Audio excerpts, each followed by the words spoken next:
Falando, claro, sobre a economia, hoje o presidente Lula fez um balanço do ano, mas quem fez um balanço do ano também foi o presidente do Banco Central, que tomou posse em 2025, né, Gabriel Galípolo? Exatamente. Hoje ele se pronunciou ao comentar o relatório de política monetária que foi apresentado, entre outras mudanças aí do relatório, chamou a atenção que eles revisaram para cima as projeções de crescimento da economia. Passou de 2% para 2,3% deste ano, do próximo ano de 1,5% para 1,6%. São percentuais que não chegam a afetar aquela intenção do Banco Central de dar uma freada na atividade para controlar a inflação. Agora, em relação à inflação, ele fez outras projeções que aí talvez tragam um pouco mais de preocupação em relação ao corte dos juros. E quem vai falar sobre isso com a gente agora é o Matheus Dias, que acompanhou a fala de Galípolo e traz mais informações. Matheus, boa noite.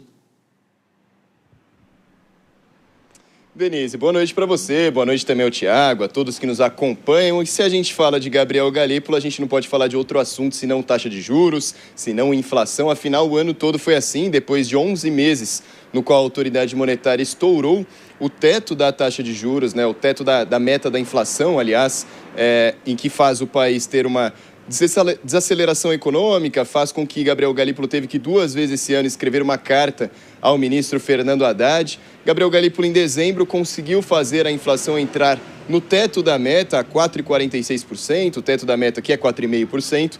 Galípolo disse que a taxa de juros, diferente do que diz o Boletim Focus, o último que saiu, apontando que a taxa de juros deve cair no ano que vem, Galípolo não se precipitou tanto, não confirmou, mas também não negou. Ele disse que, na verdade, o Banco Central não tem como fazer essas previsões, já que a cada reunião do Copom, as análises são feitas ali período a período de uma reunião a outra, que são 45 dias, a última feita agora no dia 10 de dezembro, a próxima só no dia 27 e 28 de janeiro. Galípolo disse então que agora a função dos diretores do Banco Central é analisar, reunir dados, montar as planilhas e fazer um planejamento, para que na próxima reunião do Comitê de Política Monetária eles analisem o cenário naquele recorte e aí sim decidam o que será feito. Ele disse que não sabe nem o que vai acontecer na reunião de janeiro. Quem dirá as projeções até o final do ano. Vamos ouvir. Significa que você não está dando nenhum tipo de seta para o que você vai fazer e que você também não está fechando porta sobre o que você possa fazer. Então não há nem portas fechadas, nem setas dadas. Pois é, e como a Denise já adiantou, o Galípolo também disse que imagina que sim, o mercado vai se aquecer no ano que vem, mas deu outras projeções em relação à inflação. Ele disse que acredita que a meta, né, que é a média da inflação ali de 3%, seja atingida só em 2028 e que o ano que vem a inflação, pelo menos no final de 2027, esteja próximo disso, 3,2%. Então, ano que vem ainda vai ser um ano, sim, de controlar a taxa de juros, de tentar conter a inflação, para que em 2027, final de 2027, início de 2028, aí sim, possa-se estar tendo um cenário de meta da inflação atingida. Quem também se posicionou nessa quinta-feira foi o presidente Lula, justamente sobre esse mesmo assunto. Lula disse que acredita que o mercado já está começando a apresentar estabilidade no caso da inflação. Ele disse que acredita que a taxa de juros pode começar a cair. Ele disse até uma comparação, falando que como a gente sente cheiro de chuva, Lula sente o cheiro de que a taxa de juros está prestes a começar a cair. Mas falou que como o Banco Central é uma autarquia independente, essa decisão cabe só ao presidente do Banco Central, Gabriel Galípolo, a quem ele disse ter extrema confiança, confiar 100%. Lula deu esse depoimento hoje em um evento em que ele participou junto com o ministro da Fazenda, Fernando Haddad, que diferente do que foi ao longo do ano, e Haddad sempre cobrando essa redução da taxa de juros, hoje Haddad foi em defesa ao presidente do Banco Central, Gabriel Galípolo. Ele disse que Galípolo recebeu o comando do Banco Central no início desse ano em um cenário bastante tumultuoso.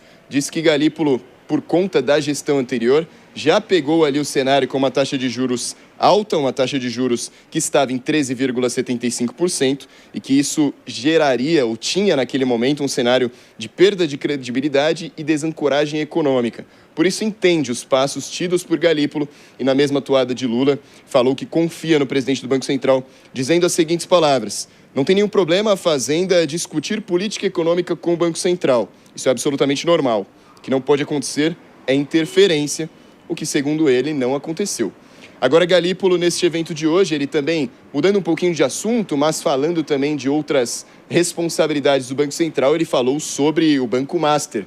Banco Master que continua passando por investigação de fraude, que gerou a prisão, inclusive, do empresário Daniel Vorcar, prisão essa depois que foi retirada, ele está agora passando por medidas cautelares, mas Gabriel Galípolo disse que está pronto para passar todas as informações ao ministro do Supremo Tribunal Federal, Dias Toffoli, dizendo que tudo que o Banco Central catalogou, tudo que foi visto das incompatibilidades das transações do Banco Central, será sim prestado esse esclarecimento ao STF, esse esclarecimento que é aguardado pelo Supremo, justamente porque é visto como um momento de ter mais atenção institucional sobre a atuação de agentes públicos no sistema financeiro.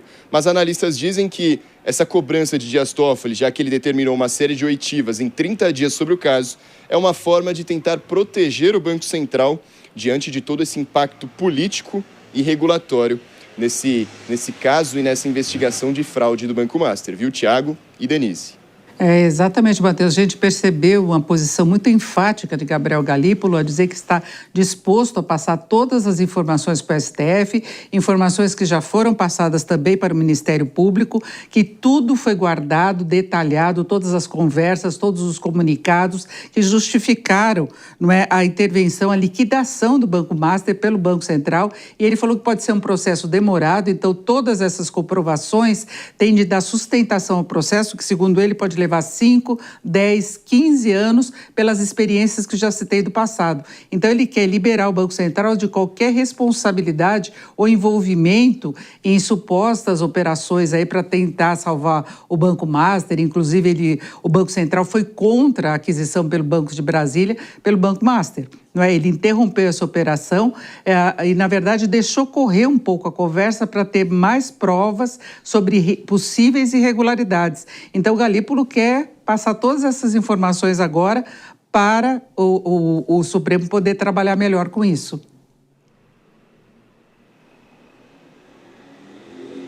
É isso, Matheus Dias. Muito obrigada pela sua participação. Tiago. E além dos juros, eu queria só complementar uma coisa. Denise, claro. Gabriel Galípolo, ele continua mantendo um discurso muito conservador. Né? Então, esse cheiro de corte dos juros que o presidente Lula falou, todo mundo está sentindo, o mercado também. Agora, não se sabe se vai ser em janeiro, se vai ser em março, porque ele trabalha com esse foco da inflação cair para 3%. Ela vai chegar pertinho disso nas projeções do Banco Central, lá para o último trimestre de 2027 já. Mas ele está considerando 2028. Deixa eu chamar o Nelson Kobayashi aqui também para entrar nessa discussão, que a gente acompanhou o ano inteiro essa relação do indicado pelo presidente Lula. A gente especulou muito no fim do ano passado de como seria essa relação.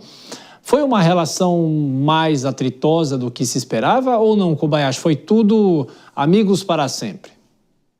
Olha, Tiago, a gestão do Gabriel Galípolo é uma gestão surpreendente, positivamente surpreendente, não só pela sua política em relação à taxa de juros, que tem contribuído para a inflação, que está ali perto de chegar na meta, né, ainda que no teto da meta, enfim, a Denise pode explicar melhor isso, mas principalmente pela sua conduta em relação ao que envolve o Banco Master, né, o freio que ele colocou ali na compra que poderia ter ocorrido com o Banco de Brasília, do Banco Master, com valores inexplicáveis, enfim, que seria transferir a fraude todo, o prejuízo da fraude para o Estado, de alguma maneira.